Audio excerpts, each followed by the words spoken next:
Eto na mga kabasketball, Coach Brian Gordian, posibleng magdala ng mga Pinoy players diyan nga sa NBL Australia at Kai Sotto at RJ Abarrientos nagkaharap na sa Japan B-League at Terdy Ravena kinapos lang ng isang puntos para makapagtala ng isang triple-double.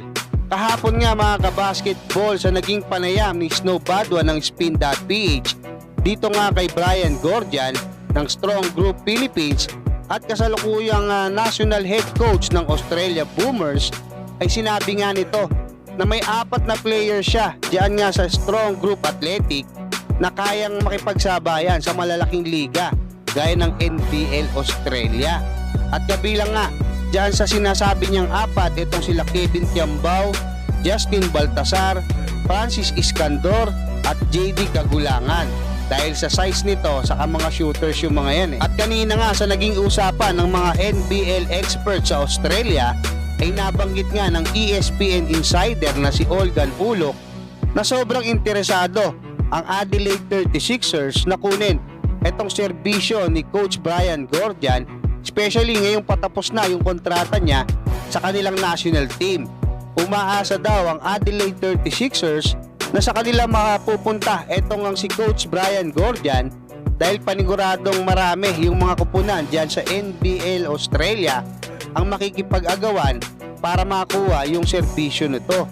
Siyempre alam naman natin mga kabasketball na etong si Coach Brian Gordian napakalaki ng impluwensya dyan nga sa Australia, no? At kung gugustuhin niya na magsama or kumbaga mag-scout ng mga players na mula dito sa atin sa Pilipinas para maglaro. Halimbawa doon sa Adelaide 36ers o kung saang team siya makukuha, pwede siyang kumuha ng player mga kabasketball. At syempre, kumbaga mag-scout din, mag-repair doon sa iba't ibang mga kupunan dyan sa NBL Australia. Kasi kumukuha sila ng mga Asian player mga kabasketball. Ang tawag nila doon, special restricted player. Gaya nung ginawa nila kay Kai Sotto na nakapaglaro ng 2 taon dyan sa NBL Australia.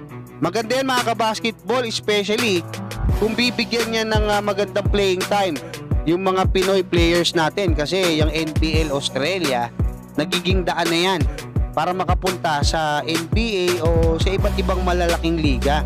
So malay natin, no, si Kai Sotto makabalik sa Adelaide 36ers kung bibigyan ng magandang opportunity netong si Brian Gordian para sa tuloy-tuloy na development niya.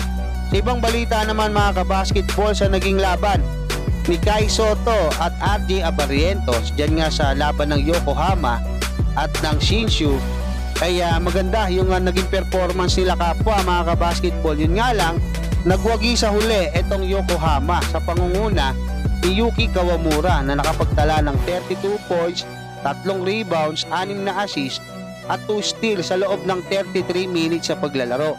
Habang si RJ Abarrientos naman ay may 12 points, 4 na rebounds at 4 na assist sa loob lamang ng 16 minutes sa paglalaro. Habang si Kai Sotto naman ay may 9 points at 5 rebounds sa loob lamang ng 13 minutes sa paglalaro. At doon naman sa naging laban ng Kyoto Hanaris at ng San N Neo Phoenix ay nagharap nga etong si Matthew Wright saka si Terdy Ravena. Muntik nang makakuha ng triple-double etong si Terdy Ravena, kulang na lang ng 1 puntos, no? 9 points, 13 rebounds at 12 assists. Diyan nga sa panalo nila kontra diyan sa Kyoto. Habang ito namang si Matthew Wright ay nakapagtala ng 24 points sa loob ng 31 minutes sa paglalaro. So hanggang dyan muna mga kabasketball, maraming salamat at God bless sa inyong lahat.